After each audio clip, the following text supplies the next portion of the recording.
अब हम next topic देखते हैं अकबर, जिसका शासन काल रहा है 1556 से 1605 एडी के बीच में। अकबर हुमायूं का सबसे बड़ा बेटा होता है और महज 14 साल की उम्र में पंजाब के कालानौर में जलालुद्दीन मोहम्मद अकबर बादशाह गाजी का टाइटल लेकर के गद्दी पर बैठता है और इसके ट्यूटर होते हैं, इसके संरक्षक होते हैं बैरम खान। बैरम खान के संरक्षण में ही ये साम्राज्य पर बैठते हैं, साम्राज्य विस्तार करते हैं और इसी के टाइम पीरियड में 5 नवंबर 1556 में पानीपत की दूसरी युद्ध होती है। पानीपत की लड़ाई अकबर की सेना और हेमू के बीच में होता है। एक्चुअल में हेमू मोहम्मद आदिल शाह का हिंदू जनरल होता है और मोहम्मद आदिल शाह वही व्यक्ति हैं जो सुर डायनेस्टी का सबसे आखिरी शासक होता है। जब हेमू और अकबर की सेना के बीच, जिसका नेतृत्व कर रहा होता है बैरम खान, के बीच युद्ध होता है तो हेमू की हार हो जाती है और बैरम खान हेमू की हत्या कर देता है और इस तरह से मुगल अफगान के बीच में जो कंटेस्ट चल रहा होता है दिल्ली की गद्दी पर बैठने को लेकर के, वो खत्म होता है और ये पूरा एम्पायर मुगलों के कब्जे में हमेशा के लिए चला जाता है।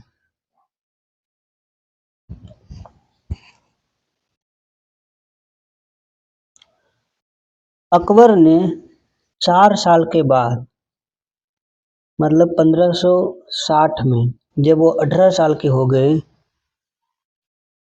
तो बैरम खान की रिजेंसी को अंत करता है, बैरम खान को आज़ाद करता है और पूरे साम्राज्य का शासन प्रारंभ कर देता है। लेकिन 1560 से 1562 के बीच में 2 साल तक वो महामंगा और आदम खान के इन्फ्लुएंस में रहता है, अतः इस टाइम पीरियड को पेटीकोट गवर्नमेंट कहते हैं। अकबर ने राजपूताना के ऊपर विजय प्राप्त करने की काफ़ी कोशिश की और इसके लिए उसने काफ़ी कोशिश ये भी किया कि राजपूताना किंग को अपनी ओर किया जाए और मुगल सर्विस में डाला जाए और उन्हें मुगल नोबिलिटी की तरह ही उनको ट्रीट किया गया ताकि उसका सम्मान बना रहे।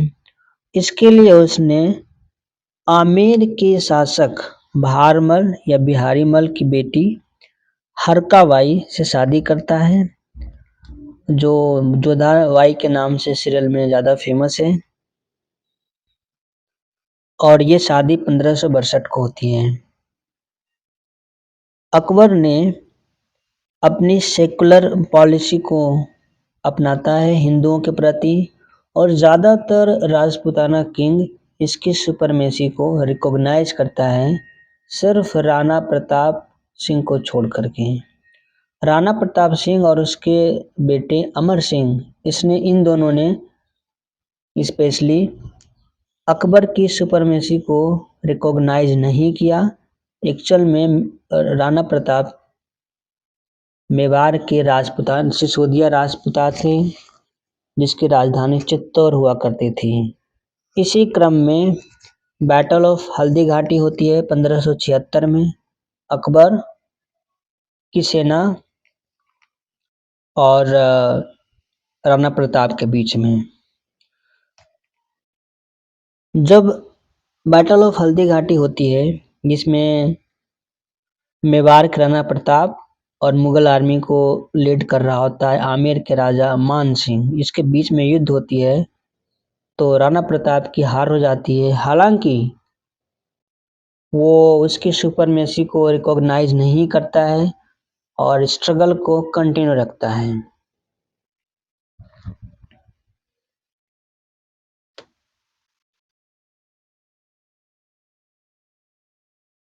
अकबर ने एक न्यू रिलीजन को प्रोक्लाइम करता है 1581-82 के टाइम पीरियड में, और उस नए धर्म का नाम रखता है दीन ए इलाही। तो दीन ए इलाही को इंट्रोड्यूस करने का श्रेय अकबर को जाता है।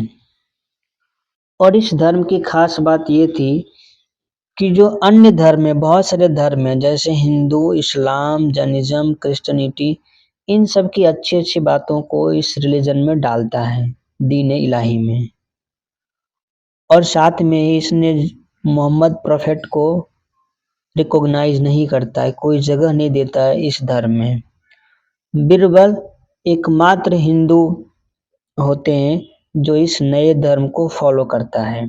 हालांकि दीन इलाही बहुत ज़्यादा पॉपुलर नहीं हो पाता है।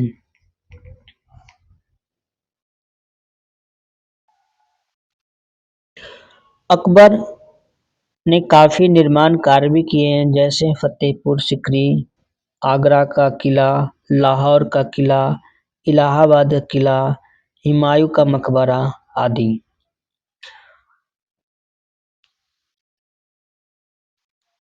फतेहपुर सिकरी के बारे में एक अच्छी कहानी ये है, जो कि आगरा के ही नज़दीक में है। आगरा के पास फतेहपुर सिकरी की स्थापना का एक अलग सी कहानी है।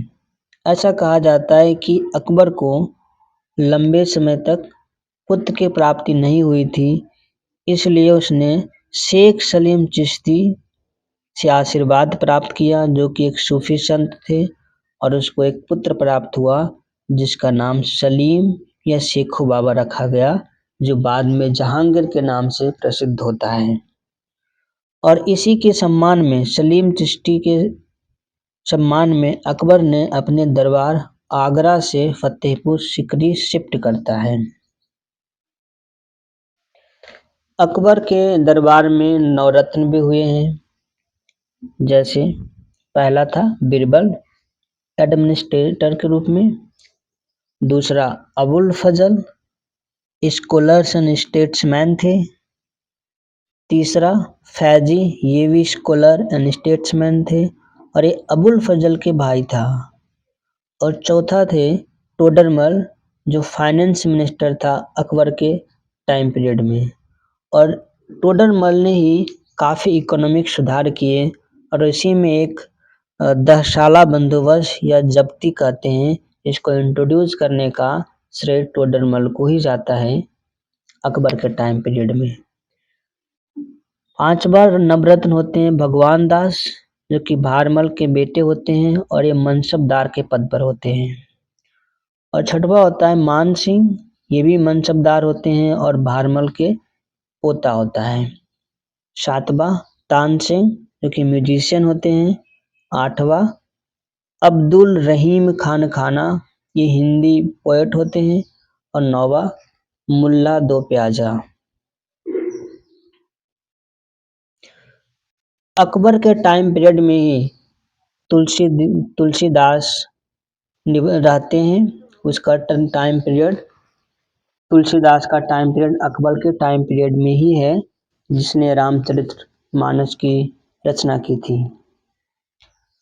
जब अकबर की मृत्यु होती है तो आगरा के पास सिकंदरा में उसे दफनाया जाता है।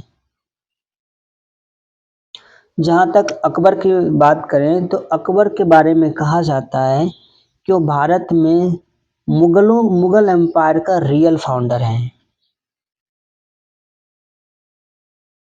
और अकबर फर्स्ट मुगल रूलर थे जिसने पॉलिटिक्स से धर्म को अलग रखा।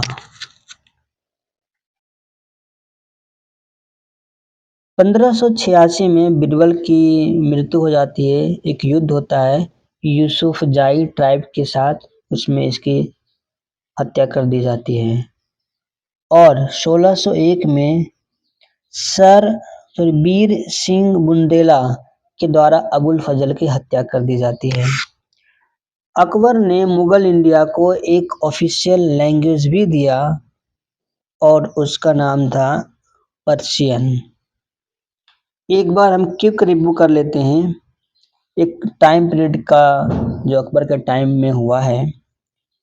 जैसे 1563 में अकबर ने पिलग्रिमेज टैक्स यात्रा जो धर्म यात्रा के लिए तीर्थ यात्रा के लिए जाते हैं उस पर जो टैक्स लगते थे उसे खत्म कर दिया। अगले ही साल 1564 में उसने जजिया जो कर लगते थे हिंदुओं पर उसे खत्म कर दिया। 1571 में फतेहपुर सिकरी की स्थापना करता है और 1574 में एक नया सिस्टम इंट्रोड्यूस करता है जिसको बोलते हैं मनसबदारी सिस्टम। तो मनसबदारी सिस्टम को इंट्रोड्यूस करने का श्रेय अकबर को जाता है। इसके अलावा उसने इबादत खाना की भी स्थापना की 1575 में और 1581-82 में उसने दीन ए इलाही एक नया धर्म प्रारंभ किया। 1584 में इलाही संवत एक कैलेंडर जारी करता है और 1587 में इलाही गज को भी इंट्रोड्यूस करता है। तो इस तरह से हमने कुछ महत्वपूर्ण बातें अकबर के बारे में जान लिए हैं।